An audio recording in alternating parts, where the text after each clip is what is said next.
Ladies and gentlemen, and welcome to the board meeting of May 15th, 2024 of the South Carolina State Housing Finance and Development Authority. Before we begin, I'd like to say a quick prayer. Let us pray. Dear Heavenly Father, as we come to you today, we can't help but feel the gravity of our jobs here, Father, because we are in a crisis with housing throughout the state and our nation. Lord, help us realize the importance of providing that housing to people that need it, and help us to make the correct decisions to serve the citizens of our state. Lord, we pray in your name. Amen. Call the meeting to order. Director Hutto, will you please read the Freedom of Information Act statement? As required by the provisions of Section 30-4-80E of the Code of Laws of South Carolina, notification of this meeting has been given to all persons, organizations, local news media, and other news media which have requested such notifications. Thank you so much. We need a motion to approve the adoption of today's proposed agenda. Do I have a motion? Make a motion to approve today's agenda. Thank you. Do I have a second? Second. Thank you. All in favor of the motion, please do so by saying aye. Aye. Aye. Opposed? Motion carries. Now we need a motion to approve the minutes dated March 19th of 2024. Do I have a motion? So moved. A second. Second. All those in favor do so by saying aye. Aye. Aye. Any opposed? Motion carries. All right. Audit and Finance Committee. We're reviewing a single audit for fiscal year end 2023. I'd like to call Mr. Justin to the podium. Hello, everyone. Can you hear me? Yes. All right. Thank you very much. I am calling in today. I've been having some connection issues, so calling in to avoid any sort of issues with respect to video. But can you guys hear me clearly? Yes. Yes, sir. Okay, great. So today I'm here to present the single audit results to the board. You can go on to the next slide where we have the agenda. I'm going to go over our scope of the audit, just to remind everyone on what we were engaged to do. I will go over the single audit report, the results of the single audit, and then open it up to any questions. This is a high-level overview of the single audit, so if there are any questions or you'd like me to go a little bit more into the weeds, please do just let me know. Go to the next slide. So as part of our engagement, we had three different reports that we do issue. We previously did report to you all the independent auditor's report related to the opinion on the financial statements, as well as the report over financial reporting and on compliance in accordance with government auditing standards. So today I'm presenting this last report related to compliance on each major federal program in accordance with uniform guidance. So this is our compliance audit over the federal awards that the authority does receive during the year. So this does rotate on an annual basis, which programs we do audit, and that's based on the current federal expenditures in any given year. So you can go on to the next slide.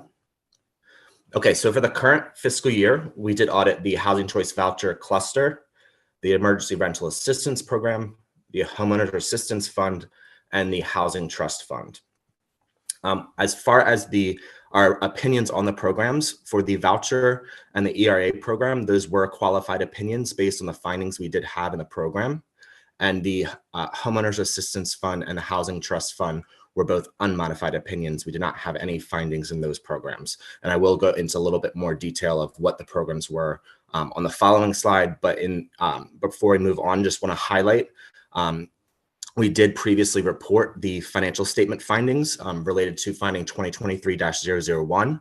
So the findings I'm presenting today does start at finding 2023-002. We can move on to the next slide. Okay, so this is a very high-level overview of the single audit report. I'm just going to explain what this table is laying out for you all. For the first column are the findings, starting at finding 2023-002 through to finding 2023-010. The second column is the program that it relates to. The third finding, or the third column, is what type of compliance requirement we were auditing. The fourth column is the severity. There's two options, either the significant deficiency or material weakness. The material weakness is more severe than a significant deficiency, and that's based on the number of exceptions or the type of compliance requirement and whether or not it has a material impact on the program itself. The last column here is related to whether the compliance requirement was qualified, an other matter, or internal control only. Qualified, what that means is that due to the severity, not meeting those compliance requirements, it is material to the program, so we were required to qualify. NA, internal control only, that means there was no compliance issue. There were no issues with the compliance requirement itself, but we found an issue with the internal control in place. And then lastly, other matters, that's where we find that the compliance requirement, although it wasn't met, there was one or two exceptions related to that compliance requirement. So there was an issue related to the internal control, but it wasn't severe enough for it to be a qualified compliance requirement. So that's what that last other matters means. So that really is the high level overview of the results of the single audit. So at this point, really just wanted to open it up to whether or not there are any specific questions that I might be able to answer. I do want to make a quick statement. The Finance Committee met and discussed these line items specifically because we had some concern and so we have delved very deep into each of these items, and Richard and the team are doing a great job at making some changes. So we do look forward to a better audit next year. Not that this was bad by any stretch of the imagination, but you know, we do recognize that we want to prevent any material weaknesses moving forward. So I can tell you that this was thoroughly discussed. That's all I have to say. Any other questions? All right, Justin, please move forward. That was really the end of the presentation. The next slide really was just opening up for any additional questions. If anyone has anything they'd like me to expand on. And thank you. I appreciate you attending, Justin. This is for information only, so we will move on to the next item. Thank you very much. The program committee, consideration of a resolution for PRICE grant, PRICE grant out of the Housing Trust Fund. This will be, if I remember, $10 million that will fund upfits to modular homes, mobile homes. I'm just briefly going a high level overview. And there's a huge need for it throughout our state. And so any questions concerning the PRICE grant allocation? I do need a motion to approve this, hearing no questions. Make a motion to approve the PRICE grant Housing Trust Fund. I have a second. I have a first and a second. Any additional discussion? Hearing no more, all in favor do so by saying aye. Aye. Aye. Any opposed? Motion passes. The next is consideration of proposed Housing Trust Fund awards. We have 3 different community projects. First one is Creekwood Community Training Home. These are obviously also studied in depth during the program committee's meeting. We can go through all of them individually, but in essence, these are, if I remember correctly, 3 projects to assist special needs individuals. 2 of the houses are in the same community, the other one is not, and the houses will be converted into 3/4 bedroom group homes. And so I know we have the presentations here of each individual product. I've all had the opportunity to study them. I will need a motion to approve on each one of them. However, before we do so, does anyone have any questions about the information that you've received? Okay, we'll go through this quickly. The first one is Creekwood Community Training House. I need a motion to approve this project. So move. So, We do have a first and a second. All in favor of moving forward with this project, do so by saying aye. Aye. Opposed? The next one is Spruce Ivy Community Training Home. Need a motion to approve. So move. Have a first, do I have a second? Carl, Second. got the second. Okay, all in favor of approving this project, do so by saying aye. Aye. Opposed? The final one is Shady Maple Community Training Home. I need a motion to approve. I make a motion to approve the Shady Bay Community Training Home. Do I have a second? Second. All in favor, do so by saying aye. Aye. Carries. All right, consideration of resolution home ownership month. Mr. Steve. Sarah, did you want us here or? You can do it from there, you're good. Okay. So we do have a resolution before you today. I won't read it word for word to you, but I would like to give you a little background on homeownership month. You may know that June is National Homeownership Month. It was first introduced as National Homeownership Week in 1995 by the Clinton administration. It was part of a strategy to help increase homeownership across America. And then later in 2002, President George W. Bush Jr. issued a proclamation expanding the period of observance from a week to the entire month of June. Homeownership Month reinforces a belief that owning a home is one of the steps toward achieving the American dream. And because of the work that you, the board, and SC Housing does to promote and support homeownership in the state, today we're asking the board to recognize and endorse the month of June 2024 as Homeownership Month in the great state of South Carolina. Thank you, Steve. Any questions about this? Do I have a motion to approve June as the home ownership month? So move. All right, got a first and a second, all that. All in favor, do so by saying aye. Aye. Aye. Opposed? Nope, motion carries. All right, now we're down to the reports. The first one is on home ownership. Mr. Steve, you're up to bat again. Thank you, and thank you for the resolution as well. Yes, sir. So page 20 of your board book is just a cover page, but I didn't have this information on when I submitted my board material here, but I did want to bring it to your attention. It came out on May 10th. It's shows closed sales in the state year over year from April of 23 to April of 24.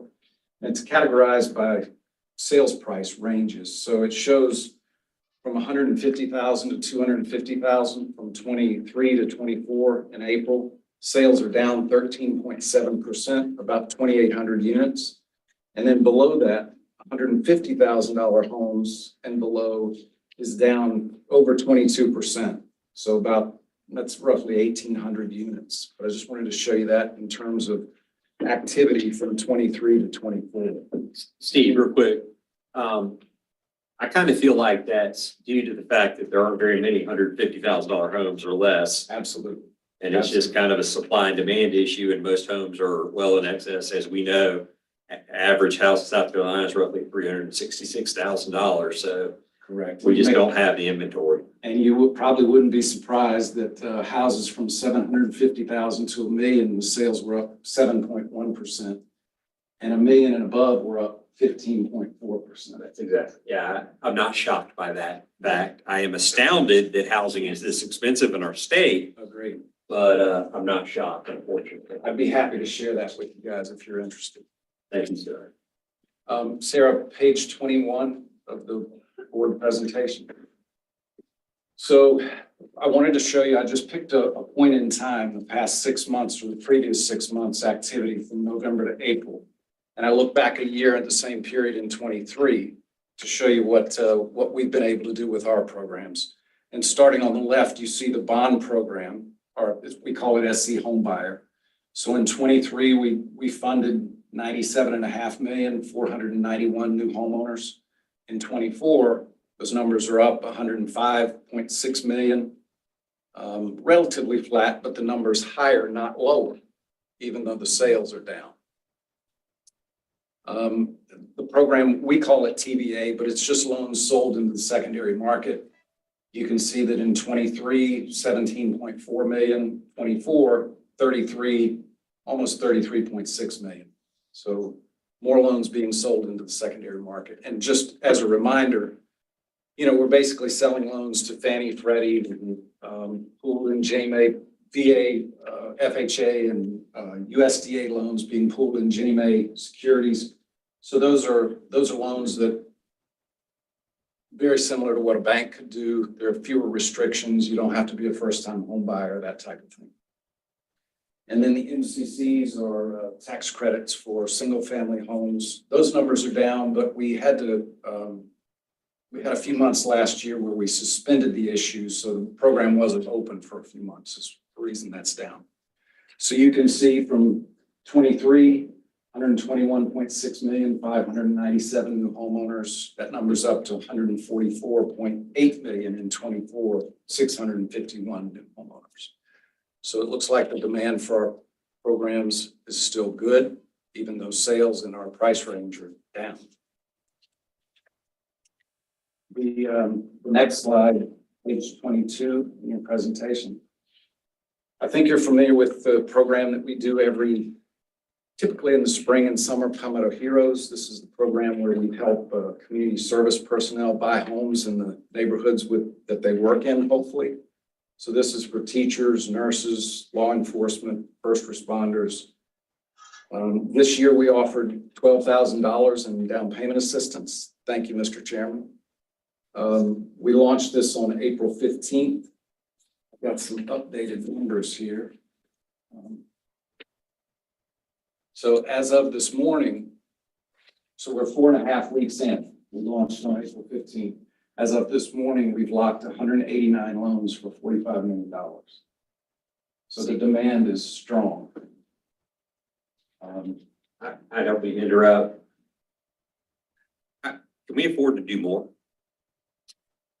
The executives met yesterday and discussed that. So we're going to continue taking locks, which is great because I worry that only having it open for about, 5 or 6 weeks is not enough. But we are going to extend it and keep going. I'm working with a financial advisor to make sure we have funds available for the down payment assistance. But as soon as we get that read, we can make a decision on how much more we can do. Where do we get the $12,000 number? Is that a federal guideline or it's just us? That's us. And availability of funds. Right. And I know we want to spread it around to as many people as possible. So we have to cap that. Obviously this is the crisis that I've been talking about now for, 4 months, is that cost of home ownership and $12,000 is phenomenal for a first-time home buyer. But when you talk about putting a down payment down and the cost of housing today, it barely moves the needle. And it costs a lot of money to borrow money, so. Oh, it does. Cost associated. Just with it. the closing costs associated with it would eat up probably half of that. All right, well, I'm so thankful that you and Richard and the management team are working toward that. I would like to see us, if at all possible, if fiscally possible, to do as much as we can. I am very in favor of this program. Thank you. And let me say real quick that, we're looking at those numbers. There's certainly bond proceeds available, bond cash, if you will. It's really about the margins in relation to full spread rates. Yes, sir. And we're in a good position there. One of the problems is we bake down payment assistance into the deals. We're pulling that out. That's part of what we're working with when we're looking at, the operational numbers and finance numbers, projections, so that we can make informed decisions and take the down payment assistance out of the deals. Right now, that DPA is a piece of the margin. It's taking a piece of the margin. So it complicates things. We're looking at things, but I certainly feel that back of the napkin, we've got room to move another 10 million at least with the HEROES program. So That's wonderful. Thank you for that update, Director. Mr. Chairman, Yes, sir. I've got a question. Yes, sir.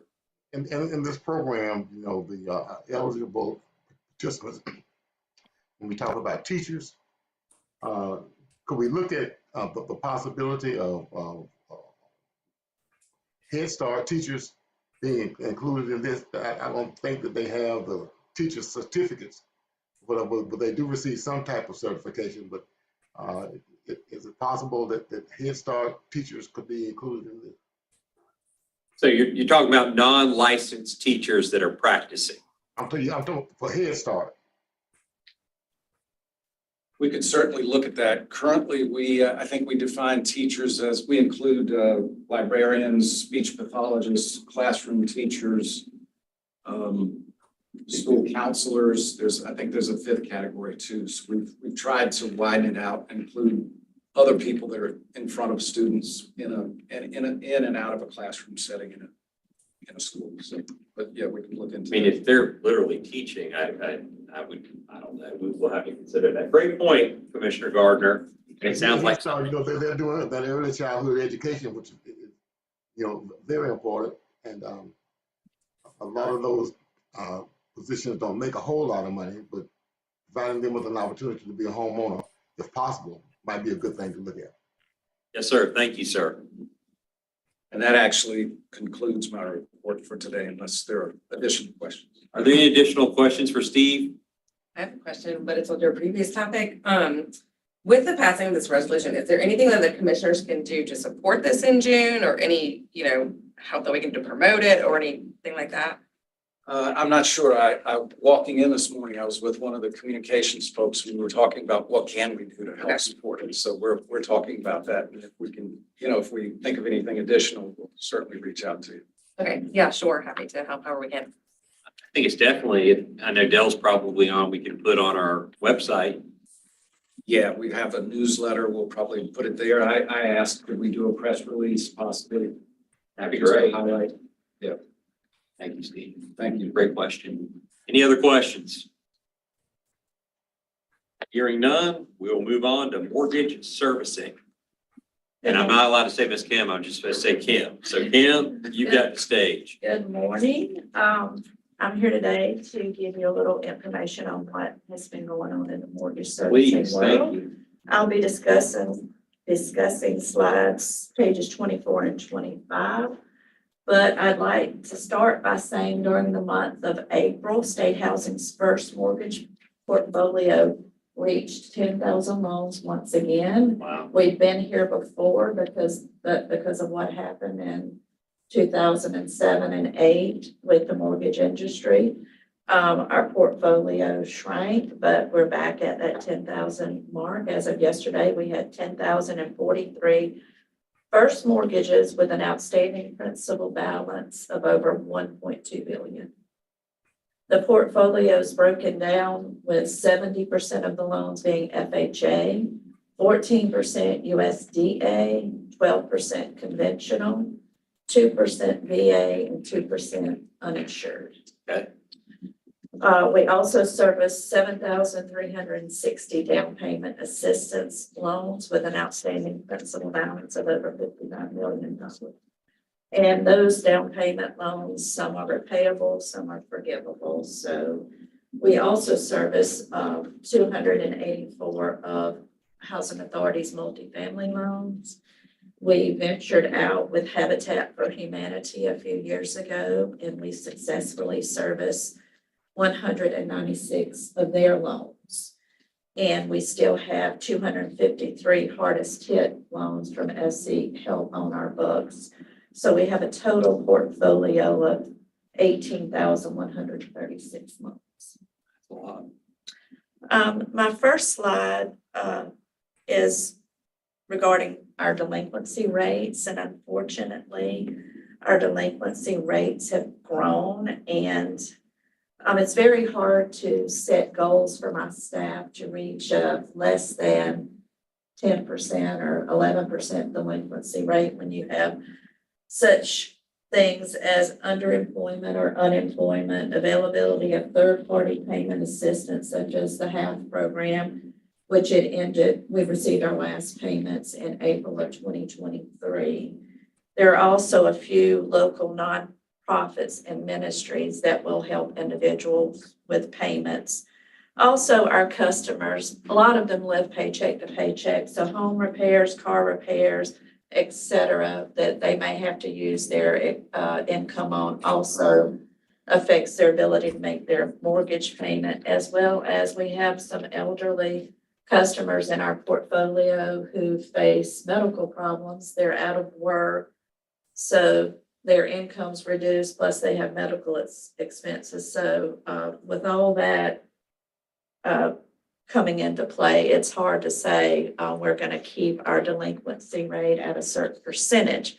Our goal is to keep the customer in the property. So we don't see our delinquency rate going up as a bad thing as long as we keep the foreclosure numbers down. Is this a cyclical thing? Yes, every it year? is. Yes, it is. So In in the winter, it usually goes up. Well, what happens is, kids go back to school, folks spend extra money getting the kids in school, then it's Christmas. They spend sometimes what they don't have, and so the numbers go up, but then it's, what has helped in the past is when it was tax return time, if they received a large tax return, then reinstatements. And of course, the HAVE program helped us out tremendously. But I'll speak about loss mitigation in minutes, which also helps with delinquency. But yes, it is cyclical. It looks like you're 2 to 3% above where you were last year. Is that kind of an ongoing trend, or is that? No, that's simply because last year, in the month of April, we received our last half payments. So that probably reinstated a lot of our mortgagers. And then after that, they didn't have the assistance that had been available. So, after 2023, what I was beginning to say is that the delinquency rate began to shift up, but we strive to offer default early intervention. We start calling our customers the 5th day of the month.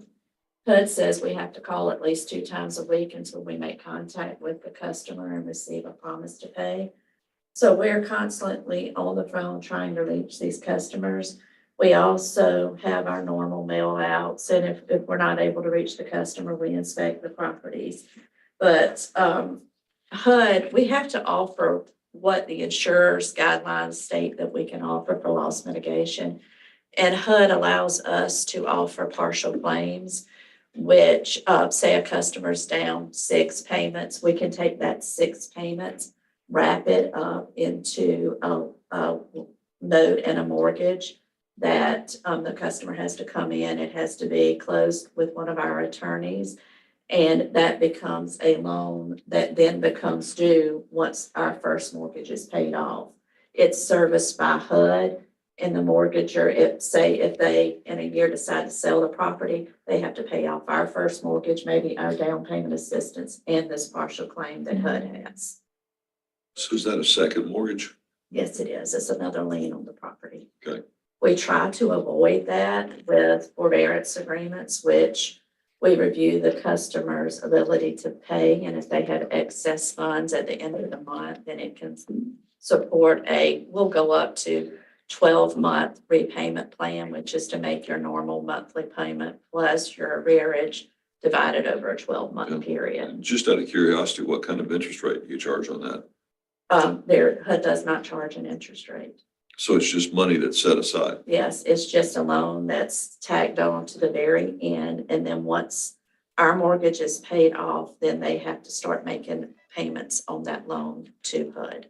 But they don't accrue any interest during Yes, the sir. 20 years or whatever the balance of the loan is? No, sir. As mortgages head toward foreclosure, obviously, that's the last step. Do we ever have to go out and put our eyes on the property? Yes, we do. Like I said, if we're not having constant contact with the customer, we're inspecting the property. Most of the time, once foreclosure starts, the customers are afraid to call us, so we're inspecting the properties. And we have to make sure we protect our interests, because if we foreclose and we've not been out to the property and we discover there's major damage, Right, then HUD's gonna say that's mortgagee neglect. Right. And we're gonna be responsible. so that's kind of case too. Yes, we do. And also, once the foreclosure sale occurs, anything that belongs to what is insured by HUD, we give those properties back to HUD. Okay, But the properties that are conventional USDA, VA, or uninsured, they come back into our REO portfolio and we market and sell them. Mhm. Currently, we have 3 properties in our REO. One in Dorchester County is currently listed for sale.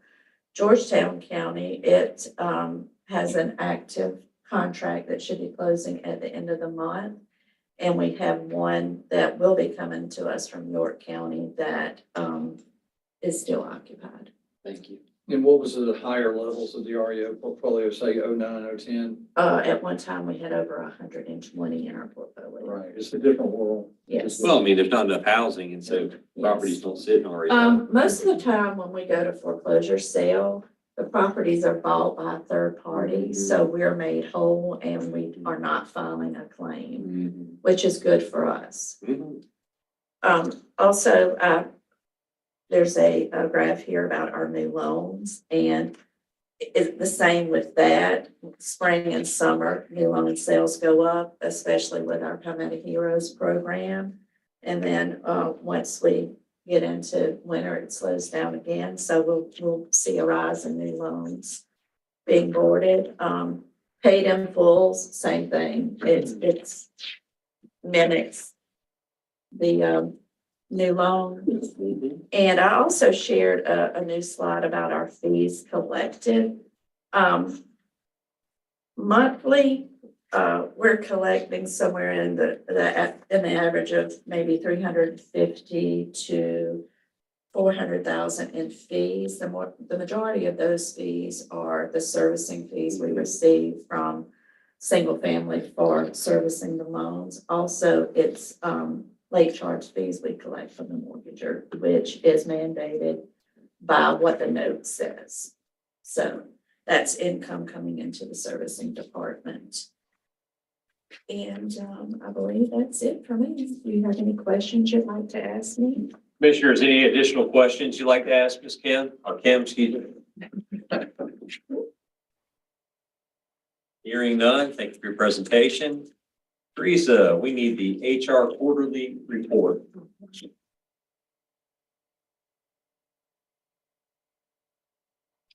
Good morning. Good morning. How are you? Wonderful, ma'am. And yourself? Great, Good. great. It is a great day, right? Yes. Well, I would like to bring to your attention that we have a couple jobs out there.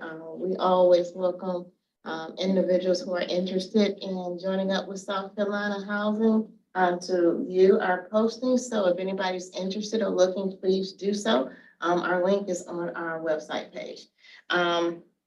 What I would like to bring to your attention that May, the 5th through the 11th, was considered South Carolina Public Recognition Week.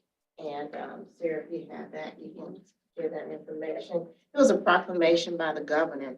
And with that being said, we always want to do what we can to recognize our employees. And we do have some individuals sitting around the table.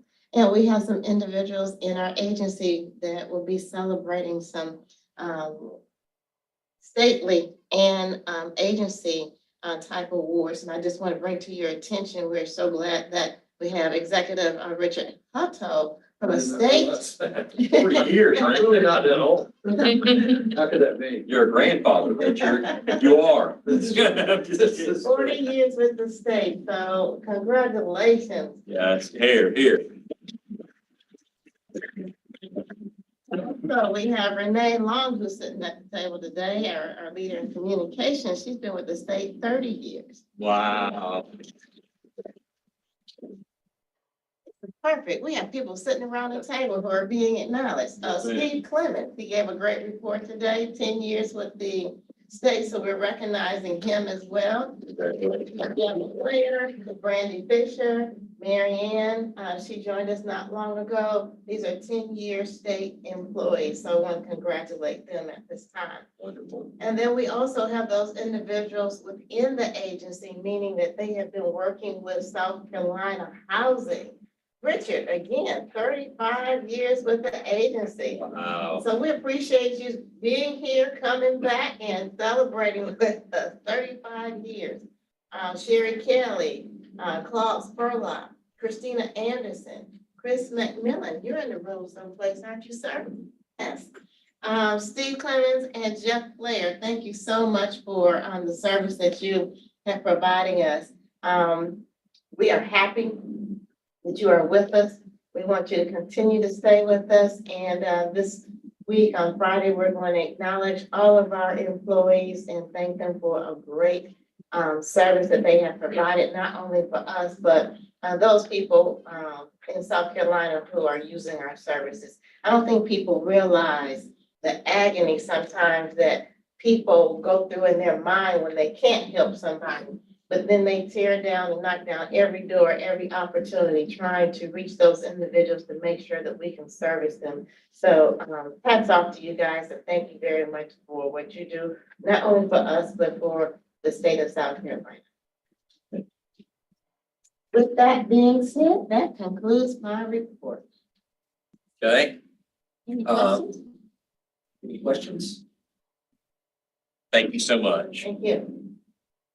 So I'm on the agenda next, but I'm gonna defer any comments to Director Hutto. I know you've got some stuff you want to go over, so the floor is yours, sir. Okay, and we'll need a motion to approve this after we review the strategic plan. Now, I'd like you to understand that this is not a static document. It is a work in progress. If you have questions or concerns, we can answer them here. And honestly, again, the document is alive and we'll take ongoing feedback. This is primarily an overview and where we're focusing at this point. But like I said, you'll be voting on it. And this was a part of the legislative oversight process that said, hey, we needed to do this. So that's what we're doing, but we had done something like this before. And we're also going to do some additional things, which would include 5-year financial planning. There used to be a 5-year document that would be produced every year as well, in combination with our financial advisor. And it's really looked at, it's forward-looking for programs to include single family and the kind of margins and things we were talking about earlier. So I think it makes a lot of sense to talk about the Palmetto State Housing Study briefly before we get into the strategic plan. And if you live in Lexington, for sure, you've seen the crazy growth in South Carolina. Okay, and then when you combine that with the underbuilding that began about the time of the crash, it's no mystery as to why we have housing inventory shortage. Okay, and then this is exacerbated in the lower price points for sure. So when we're looking at strong demand and limited inventory, we're looking at a tremendous amount of people that are housing burdened, which means more than 30% of their income is having to be used for their housing. And the stats are pretty telling. It's like 50% of renters and 25% of households with mortgages are cost burdened. That is, again, more than 30% of their income is being used for housing. And the chairman spoke at a conference here recently about the concentration of people in the state. And we know that 90% of the population is located in just half of our 46 counties. So the demand for new housing in the upstate, the coast, the Midlands, it will continue to grow. So we're certainly aware of that. And then in the rural areas, there are more issues related to home repairs and that kind of thing, keeping the people in their homes. So that's kind of the focus of our strategies. And of course, we're dealing with that primarily in Jennifer's programs and the housing trust programs, that kind of thing. The population is also aging. The median age in South Carolina increased 2.4 years since 2009. I'm fitting into that demographic. I did become a grandfather. Here. And, well, it's the most beautiful child born in the world. It's And like you. But,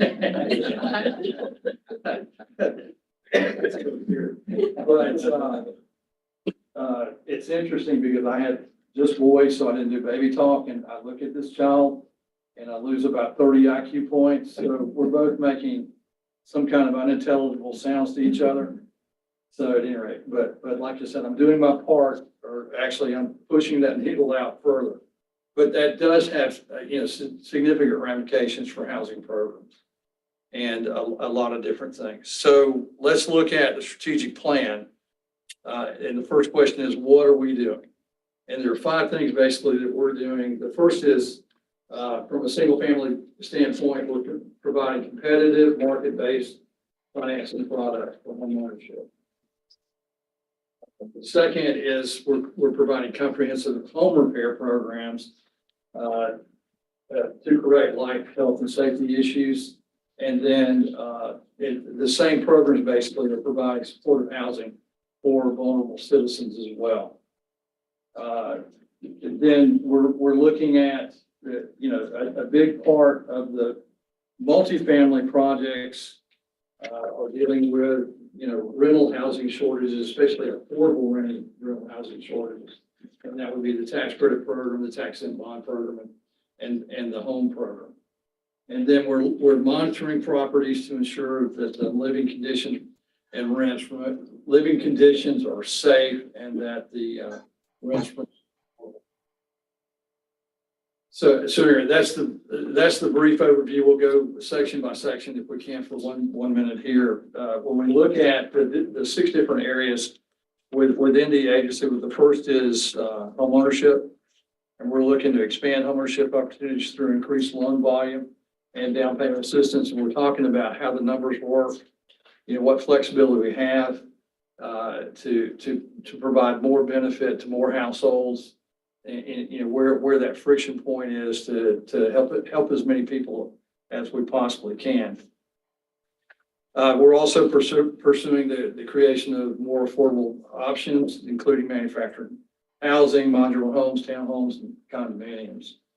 And then we're effectively and proactively servicing loans, and Kim and her group, they do an incredible job. That's a tricky, when I go by the cube form, if you will, and I hear the interaction, these folks are smart and patient and caring. If I had that job, most conversation would start with, "Are you kidding me?" or something like that, which is not what they do, which is good. But anyway, again, they do an excellent job.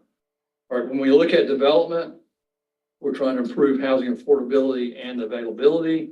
And we want to utilize the Palmetto Housing Study as we develop qualified allocation plans and other plans in general for other housing programs to where we're actually meeting needs as best we can. So that proved to be a very useful document, or is proving to be a very useful document. In the past, we've done a lot of studies that became doorstops, quite frankly, that I'm not sure they were ever opened and looked at, so to speak. So we also want to strengthen partnerships with developers, other state agencies, and local governments. We do all sorts of forums and roundtables. The board has been very involved in that. I think that's a great thing. So the interaction with, especially our successful developers, folks that know how to get it done, they have input, and we certainly have all sorts of avenues to get to receive that input from them and better design programs.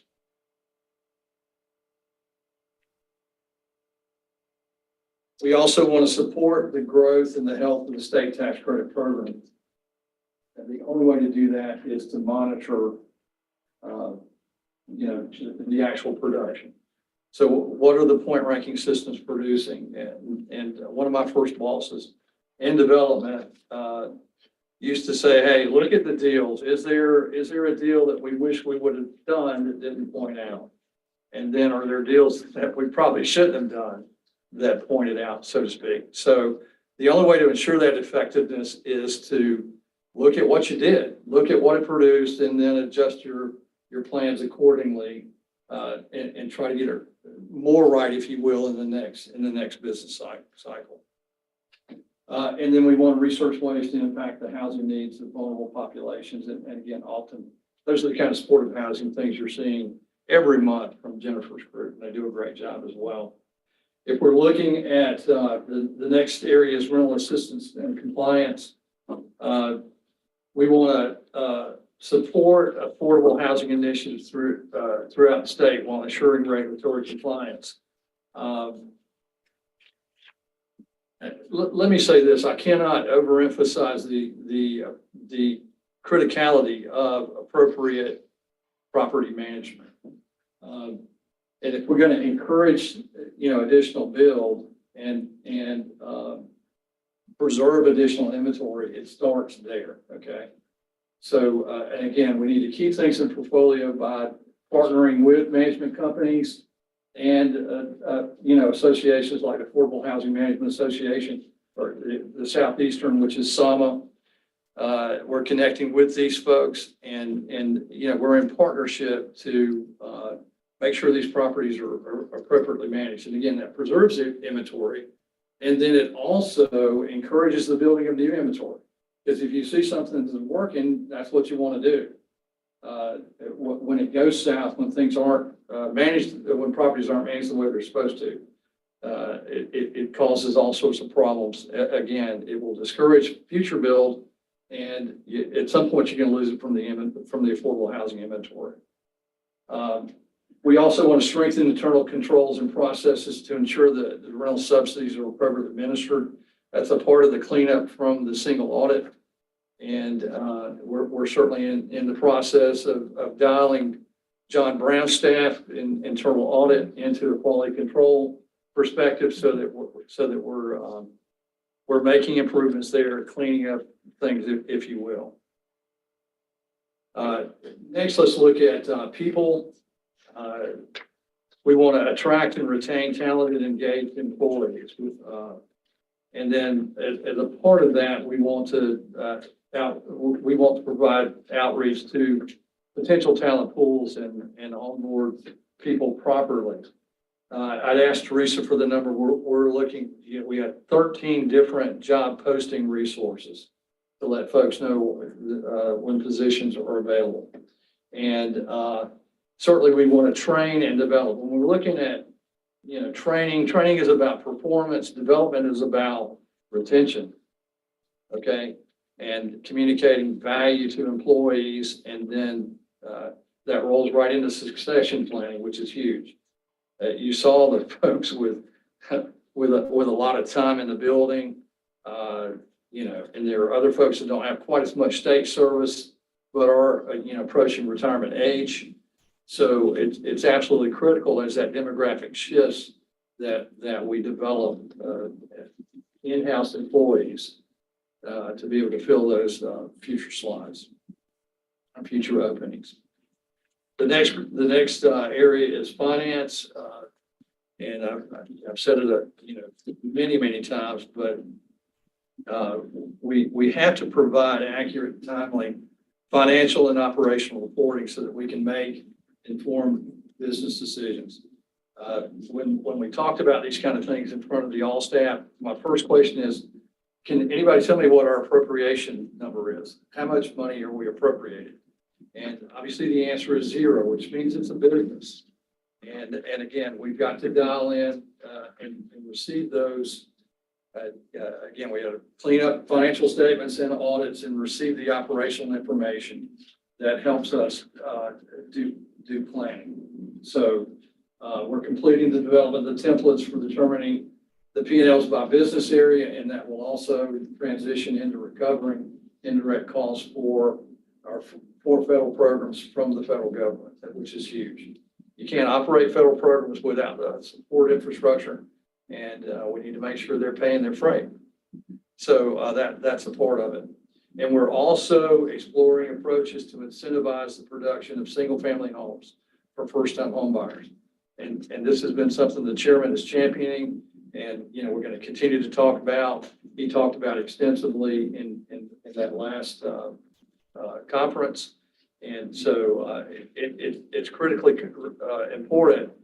The good news is, I guess, the good news, bad news is we're not in this boat by ourselves. It's a trend across the country. So different states are doing different things. We're looking at what they're doing. Hopefully we can learn from what they get right and what they don't get right, so to speak. So, but the financial infrastructure of the agency is absolutely critical. You know, I've said this many times. That's the finance and the ins and outs of the cash are the bones of what we do. You understand the way the money comes and goes, and how you plan through that process. You can kind of add the meat, which would be the programs and all the different things that we do that are absolutely critical. But at the end of the day, none of that moves, nothing happens if we don't understand the financial portion of it. All right, the last piece is information technology, and Dale and his team do a good job, but there's a thing called the tail wagging the dog, which is what you want to avoid with any IT solution. You need to align the IT infrastructure with our business objectives, and you know, we're doing that. And but as we look at IT solutions, we have to keep that in mind. The other huge issue that won't go away, that continues to get trickier as we have well-financed bad guys, black hats, is the whole security issue. And the more we host here, the more difficult it is for us to manage IT security. You know, we've looked at it, you know, 20 years ago. The study said, hey, good luck affording a security guy in-house. It'll cost more than your CIO and potentially more than your CFO and CEO, okay? And then you're gonna have to train them 6 figures a year, and then you gotta keep paying them because somebody will steal them. So what's the solution? We have all sorts of penetration testing and things that Dale's team, you know, works and sets up, you know, so that we manage security internally. But at the end of the day, it's just going to get too big, too expensive. And so when Dale talks about the, you know, the offsite hosting or in the cloud, if you will, just not here, the not here platform, which is really where you have to shift. And I have no answer for IT security other than that, quite frankly. And if somebody has a better idea, we'll certainly listen to it. So that's the strategic plan in a nutshell. I know it's a quick overview, but again, it is a fluid document, and we'd love to have input from our partners, and certainly, especially, you know, the board members. If you have questions or concerns, or you want to email me something, please feel free. But we'll try to answer your questions at this point. I think I agree with you. I think it's a great document. I think it does focus on the most immediate need, which is affordable housing in our state. And I'm glad that as we look toward the future, it's here right now, not just toward the future, but from today moving forward, we really do have to come up with a plan to address the issue. And we will be using not only the talents that we have internally, but obviously bringing people together externally to help us solve these problems and other states. Any questions for Director Hutta? Mr. Chairman, Yes, sir. not a question, but a couple of comments. Yes, sir. At our program committee, we discussed the fact that right now it's impossible to build an affordable house. And we talked about the possibility of bringing together individuals and agencies and businesses to discuss and possibly come up with some innovative ways of reducing the construction costs, reducing the permitting costs, and all those things that go along with the cost of housing, bring them together, somehow to discuss coming up with some innovative way to reduce those costs. And I Yes, hope, sir. I hope that we won't lose that we put some effort into making sure that happens. The other is a number of the projects that we fund that are rental have servicing agreement that provides services to the tenants. And most of them monitor themselves, have individual agencies that are supposed to do the monitoring to see that those services are provided to the individuals that become residents there. And somehow we need to keep our eye on that and make sure that those services are being provided. The last thing is that we have some very good programs, but I think our marketing could be improved. We need to look at how we market ourselves and market our program so that we get this information into the hands of individuals and agencies that can participate in the program. So we need to make a special effort to look at how we market, rather than allowing individuals to access us on the internet. That's one thing, but getting this information out and into the hands of individuals and agencies that will use it, I think is very, very important. So great points, Commissioner, and I do agree with everything you said. And we are shooting for a meeting very soon with internal and external individuals as it relates to working toward the affordability issue of housing in our state. So I can tell you with that specific point that is very much alive and moving forward. And great points about our other programs and getting out more and marketing to the individuals, to the agencies that could really use this product. So I'm wholeheartedly in agreement to everything you just said. Any other comments? General question? Yes, ma'am. So I think you guys did a great job of kind of saying what the goals are and strategies. What is the plan for tracking progress towards this or setting indicators specifically to some of these strategies? Well, we're in the process of, the tracking components. We do a lot of that with the, what's our plan called, Renee? The Accountability report. Oh, your annual accountability report. That's what I was wondering, if you're connecting the it to that. accountability report connects to that, but it's not as useful as it should be. And I'm sorry, I went brain dead there with the accountability report. I think it's probably, repression, if you've ever worked with one. Okay, so it's clinical that I don't remember, but at any rate, because it is a cumbersome document. So what we're trying to do is create something that connects better and a little more fluid. And a lot of the stuff, we're getting information that's new. The state tax credit is one of the biggest things. And when we were working on this downtown, what we said was, hey, we're looking for the results of production.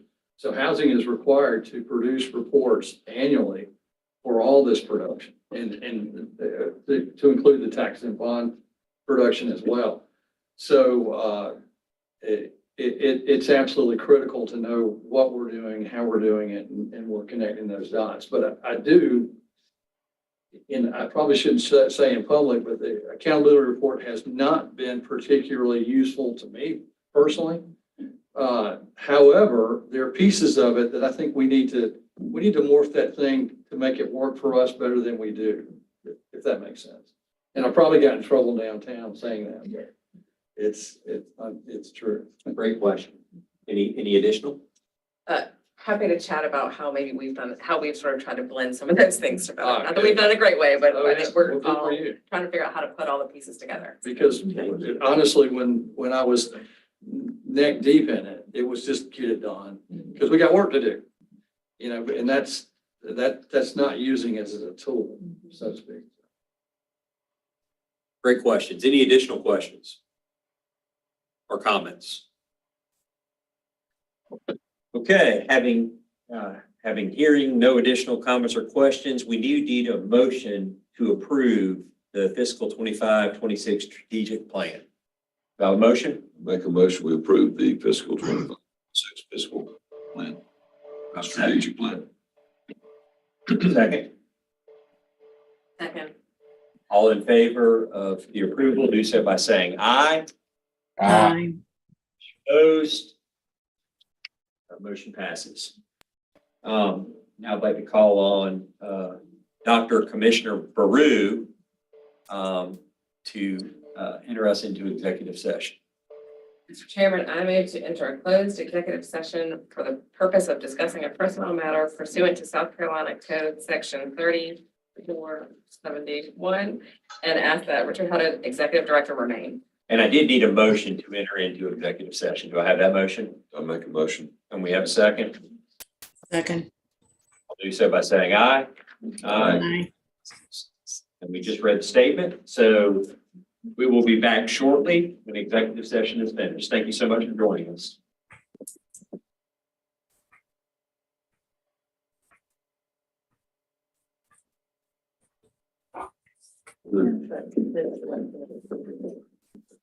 Didn't see you up there.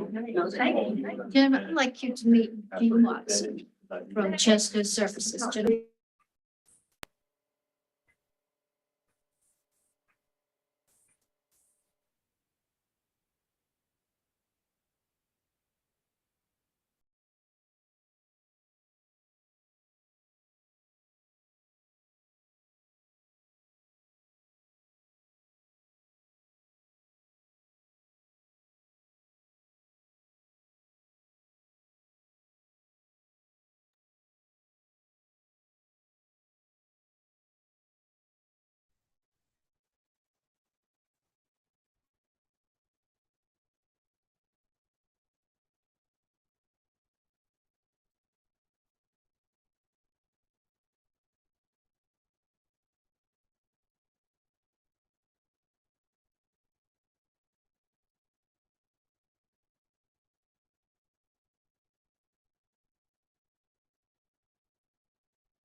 We're ready, Chairman. Okay. It is important to note that no actions were taken, no votes necessary. I need a motion to come out of executive session. Do I have a motion? So moved. Do I have a second? Second. All in favor, do so by saying aye. Aye. Aye. Any opposed? Any additional business that needs to come to this commission at this time? Hearing none, I need a motion to adjourn. Make a motion, we adjourn. I have a second. Second. All those in favor, do so by saying aye. Aye. Any opposed? Thank you so much for your time and have a wonderful day. Thank you.